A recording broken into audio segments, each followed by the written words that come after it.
Hello মাধ্যমিক student, আশা করছি তোমরা সব ভালো আছো। তোমাদের শেষ মুহূর্তে সেরা সিজন 13টি বাছাই করা এমন প্রশ্ন নিয়ে চলে এসেছি যা তোমাদের টেস্ট পরীক্ষা তো অলরেডি শুরু হয়ে গেছে, তাই তোমাদের বেশি সময় নষ্ট না করে আজকে সেই 13টি মান 3-এর প্রশ্নগুলি তোমাদের দেখিয়ে দেবো, যা তোমাদের স্কুলে হুবহু কমন পাওয়ার 100% চান্স আছে। চলো তাহলে সেই প্রশ্নটি বেশি গল্প না বাড়িয়ে আজকে আমরা দেখিনি।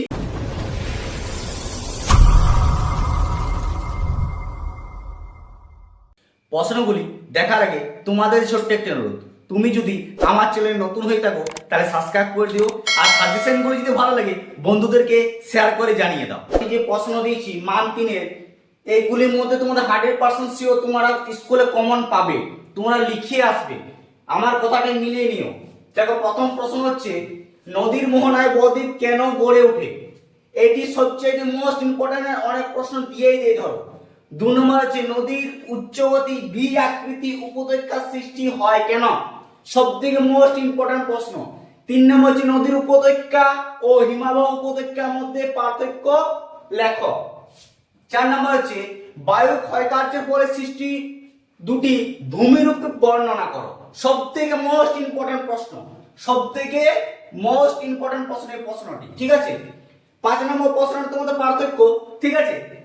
আর 6 নম্বরটা হচ্ছে সুন্দরবন অঞ্চলে জলবায়ু পরিবর্তনের 3টি প্রভাব ব্যাখ্যা করো বা আলোচনা করো। এটি তোমাদের ধরো অলরেডি পড়ে গেছে, দেখে রাখো, তোমাদের অলরেডি পড়ে গেছে। 7 নম্বর হচ্ছে নদীর বহন কার্যে 3টি প্রক্রিয়া সংক্ষেপে লেখো বা আলোচনা করো। এটি সবচেয়ে মোস্ট ইম্পর্টেন্ট।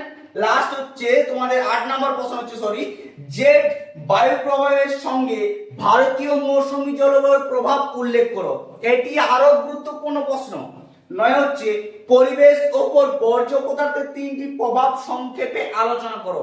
সবথেকে মোস্ট গুরুত্বপূর্ণ প্রশ্ন, ঠিক আছে। 10 নম্বর হচ্ছে জৈব ভঙ্গুর ও অজৈব ভঙ্গুরের মধ্যে পার্থক্য। এটি তোমাদের ধরো 100% শিওরের মধ্যে প্রায় পড়ে যেতে পারে। 11 হচ্ছে ভারতে অরণ্য সংরক্ষণের 3টি প্রভাব আলোচনা করো। এটিতে তোমাদের দিতে পারে, কারণ এখনকার যে অরণ্য বনের প্রতি যাতে আক্রোশ সবার, তা এটা দেওয়ার অনেক 100% চান্স আছে, ঠিক আছে। 12 নম্বর হচ্ছে ভারতে ক্রান্তীয় চিরহরিণ উদ্ভিদ ও ক্রান্তীয় পর্ণমোচী উদ্ভিদের বৈশিষ্ট্য বা পার্থক্য উল্লেখ করো বা লেখো।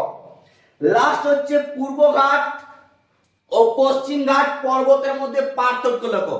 এই প্রশ্নগুলি তোমরা করে যাও, 100% শিওর তোমরা কমন পাবে। চান্স তো আছে, কমন পাবে, তোমরা লিখিয়ে আসবে।